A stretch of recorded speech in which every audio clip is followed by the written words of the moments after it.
इसे सभी बच्चे जुड़ जाइए, फिर करते हैं आज की क्लास को स्टार्ट। तो देखिए, आज की जो क्लास है ना, इसमें हम पढ़ने वाले हैं पार्ट्स ऑफ स्पीच के बारे में। तो बच्चों को ना पार्ट्स ऑफ स्पीच को लेकर बहुत ज़्यादा कंफ्यूजन रहता है, उनके समझ नहीं आता है कि पार्ट्स ऑफ स्पीच का जो इस्तेमाल है वो हम कैसे करते हैं। अब पार्ट्स ऑफ स्पीच के अंदर ना इस तरह के कुछ वर्ड्स आते हैं जैसे नाउन, प्रोनाउन, एडवर्ब, एडजेक्टिव। तो इनको लेकर तो बच्चे डर ही जाते हैं, है ना। इंग्लिश का यदि नाम लो तो सबसे पहले यही आते हैं निकल के कि भाई मुझे तो पता ही नहीं है नाउन क्या होता है, प्रोनाउन क्या होता है, एडवर्ब क्या होता है। तो बच्चे यहीं पर कंफ्यूज हो जाते हैं और फिर वो इंग्लिश को पढ़ना ही छोड़ देते हैं। लेकिन आज की जो वीडियो है ना, इसमें हम इनको बिल्कुल बहुत ही सरल भाषा में समझने वाले हैं। तो जितने भी बच्चे जुड़े हुए हैं, वीडियो को सबसे पहले लाइक करें और अगर आपका कोई भी डाउट आता है तो आप हमें कमेंट करके पूछ सकते हैं। आपका जो डाउट है वो सॉल्व किया जाएगा, ठीक है। चलो तो करें स्टार्ट। सबसे पहले देखिए, यहाँ पर मैंने एक चीज लिखी हुई है कि पार्ट्स ऑफ स्पीच में मैंने लिखा हुआ है शब्द भेद। क्या लिखा हुआ है? शब्द भेद इसको कहते हैं, ठीक है। अब सबसे पहले हम क्या करेंगे, ये जो पार्ट्स ऑफ स्पीच है ना, इनका जो रियल सेंस है, इसका जो रियल मीनिंग है वो जानेंगे। सबसे पहले एक बात बताओ, यहाँ पर लिखा हुआ है पार्ट्स। पार्ट्स का मतलब होता है भाग या फिर किसी भी चीज का हिस्सा, है ना।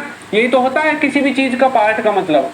उसके बाद लिखा हुआ है ऑफ। ऑफ के तीन मीनिंग होते हैं, का, के, की, और अपने सेंटेंस की सहूलियत के हिसाब से हम इनमें से इस्तेमाल कर देते हैं। उसके बाद आता है स्पीच। स्पीच का मतलब होता है कोई भी वाक्य, ठीक है। कोई भी सेंटेंस जब आप बोलते हैं ना, उसे स्पीच ही कहते हैं। वैसे तो स्पीच का आपने मीनिंग पढ़ा होगा भाषण देना। भाषण में क्या करते हैं, हम सेंटेंस के थ्रू लोगों से बातचीत करते हैं, ठीक है, अपनी बातों को बताते हैं। तो स्पीच का मतलब होता है कोई भी वाक्य। अब इसको यदि हम पढ़ें पीछे से तो वाक्य के भाग या फिर वाक्य के हिस्से। तो जो भी हम सेंटेंस बोलते हैं, ठीक है, तो उस सेंटेंस को बनाने के लिए हमने अलग अलग वर्ड्स का इस्तेमाल किया है। जैसे कि देखो, जैसे मैंने बोला दोस्तों, क्या आप अपना टाइम फेसबुक और इंस्टाग्राम पे वेस्ट कर रहे हो? इसी वक्त बंद कर दो टाइम पास करना, अगर आपको भी चाहिए एक एक्स्ट्रा सोर्स ऑफ इनकम। दोस्तों, मैं ऐसे बहुत सारे लोगों को जानता हूं जो या तो रिटायर हो चुके हैं। राहुल इज गोइंग, ठीक है, राहुल इज गोइंग देयर। मैंने बोल दिया, ध्यान से समझना, बहुत अच्छा कॉन्सेप्ट है, ठीक है। राहुल इज गोइंग देयर, इसकी हिंदी है कि राहुल वहां जा रहा है। राहुल वहां जा रहा है, ठीक है। अब यहां पर देखो, हमें इस सेंटेंस को बनाने के लिए कितने वर्ड्स की जरूरत पड़ी है।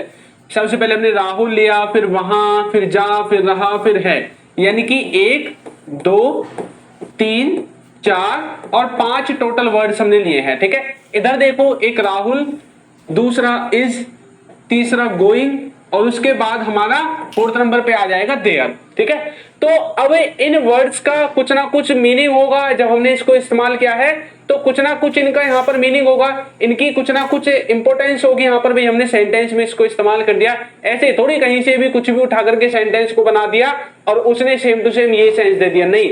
हर एक वर्ड का अपना एक मीनिंग है। हर एक वर्ड अपने आप में एक मतलब एक मीनिंग रखता है कि भाई मैं इस्तेमाल किया गया हूं तो मेरा मीनिंग ये रहेगा, मैं ये काम करूंगा सेंटेंस में। तो इंग्लिश ग्रामर में क्या किया गया है कि हर एक वर्ड को उसके काम करने के हिसाब से एक नाम दिया गया है। क्या दिया गया है? एक नाम दिया गया है। हर एक वर्ड को उसके काम करने के हिसाब से एक नाम दिया गया है और उसी नाम को हम इंग्लिश ग्रामर में पार्ट्स ऑफ स्पीच टॉपिक के अंदर पढ़ते हैं। अब जैसे कि ये जो राहुल है, ये नाम है, तो इसको हम बुला देंगे नाउन। क्या बोल देंगे? नाउन। ये जो इज है, इसको हम बोल देंगे हेल्पिंग वर्ब। ये जो गोइंग है, इसको बोल देंगे वर्ब, ठीक है। तो इसी तरह से सेंटेंस में कितने भी वर्ड्स क्यों ना हो, हर एक वर्ड का उसके काम के हिसाब से नाम रखा गया है और वो ही हम पार्ट्स ऑफ स्पीच के अंदर पढ़ते हैं, ठीक है। पार्ट्स ऑफ स्पीच, इस पूरी स्पीच के ये जो छोटे छोटे पार्ट हैं, इनका अपना एक मीनिंग है, ठीक है। तो यही होता है पार्ट्स ऑफ स्पीच, इसका बेसिक मीनिंग यही है, ठीक। चलो आगे बढ़ते हैं।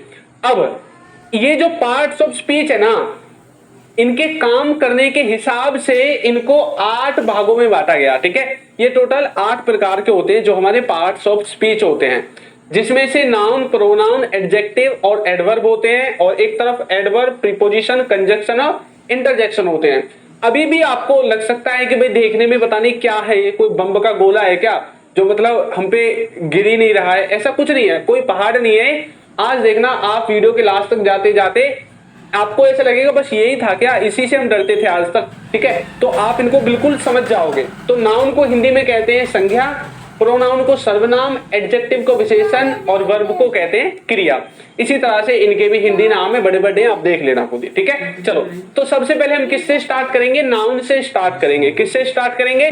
सबसे पहले हम नाउन से स्टार्ट करेंगे। उससे भी पहले अगर आपने हमारे कोर्स को नहीं लिया है तो आप कोर्स को ले सकते हैं, बिल्कुल बेसिक से एडवांस तक होगा, और सारी चीजें आपको जो है एक सीरीज में इसमें मिलने वाली है। अगर आपको बेसिक से इंग्लिश सीखनी है तो कोर्स ले सकते हैं। ठीक है, और ये हमारा व्हाट्सएप नंबर है, इस पर आप हमें कांटेक्ट कर सकते हैं अगर आपको कोई इशू आता है। कोर्स का जो ऐप है उसका नाम है अल्फा स्पोकन इंग्लिश।